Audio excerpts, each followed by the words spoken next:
ancient kingdom of Nepal, last of the Forbidden Lands.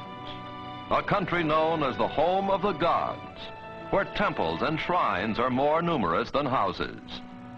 A land of contrasts, whose varied architecture marks it as the meeting place of two great religions of the East, Buddhism and Hinduism.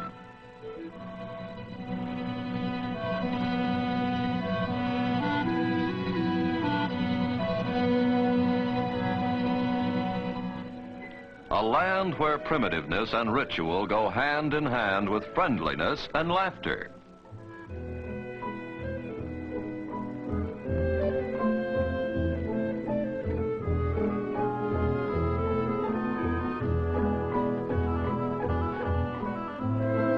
The intricate art and architecture of Nepal are a source of wonder to the few travelers from the Western world who have been permitted to see them. They bear testimony to the genius of a tribe of master craftsmen, the Newars, the original inhabitants of Nepal.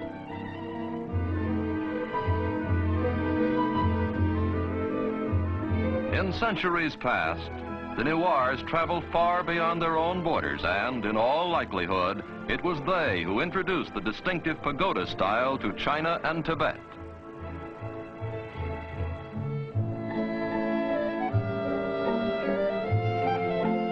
One of the crowning achievements of Newar architecture is the Temple of Bodhina, the magnet of all the great Buddhist pilgrimages. Fluttering prayer papers give the temple a festive air, while the glaring eyes of Buddha remind the faithful that their activities are being watched.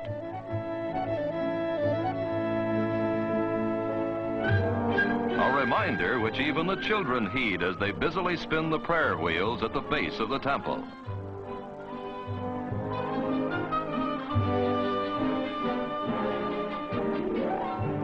The 7 million inhabitants of Nepal live in a country ringed by mountains and guarded by jungle. There has been practically no contact with the Western world. For hundreds of years, each generation has known a primitive way of life, hardly any different from that of the generations preceding it.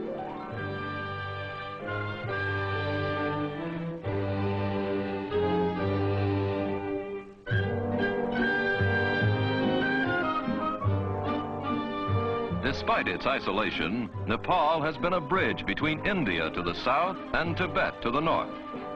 The mixture of these two civilizations has resulted in a bewildering variety of Nepalese costumes, customs, complexions, and, of course, eating habits.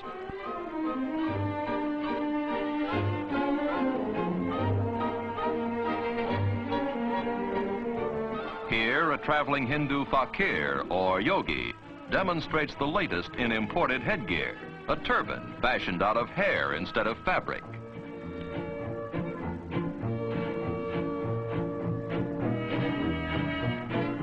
Ah, a perfect fit. This hairdo is much simpler. Only a top knot remains to lift the youngster to heaven should he die.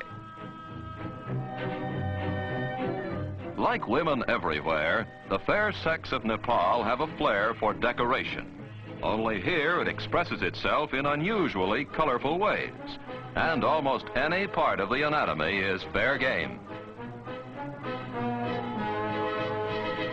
The Nepalese housewife has good cause for smiling. She's her husband's bank account. Instead of salting away his capital, hubby invests it in jewelry. A man's wealth can actually be gauged by the decorations sported by his ever-loving spouse. In a land where so many gods are worshipped, festivals and religious ceremonies occupy a good part of the time. Almost every day is a holiday. Some of the festivals are not only gay like this one, but also gory, like the annual Hindu festival of the Dasara, during which hundreds of buffaloes are decapitated as sacrifices to the goddess Durga. A wedding is also an occasion for celebration. It's an expensive affair, but not for the blushing bride. Her trousseau and ornaments are paid for by the groom, who also foots the bill for all the expenses of the elaborate ceremony.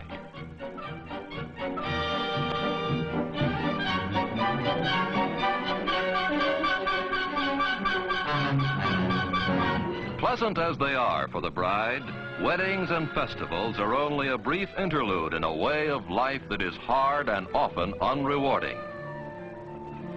The soil is poor, the tools of agriculture are primitive, and even when a crop does grow, it's often raided by sacred monkeys and other animals which cannot be harmed. Near Kathmandu, the capital of Nepal, there are several small towns. One of these is Pashupati, the doorway of death. The townspeople do a thriving business carrying bundles of wood. For the great desire of the Hindu is to be cremated here and then set afloat in the holy waters of the Bagmati River.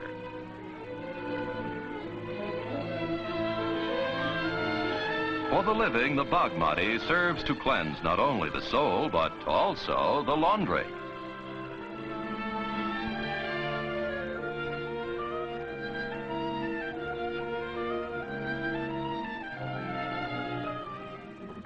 And now we come to the ruling tribe of Nepal, the Gurkhas.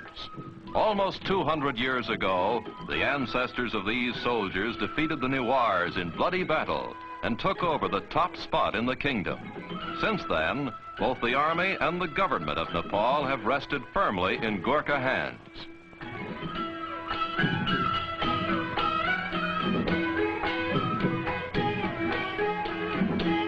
Despite his fondness for dancing while dressed in milady's finery, the Gurkha is considered one of the toughest fighting men in the world. Gurkha regiments have fought valiantly in the British Army for many years. During the First World War, a quarter of the male population of Nepal, some 200,000 Gurkha soldiers left their women, families, and entertainment behind and distinguished themselves in combat abroad.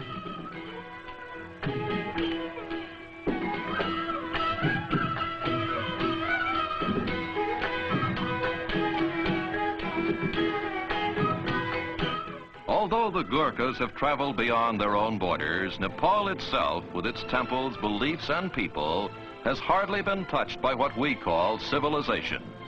It remains a land of savagery, simplicity, and beauty. A land which only now is beginning to reveal its secrets and its splendors to a curious world.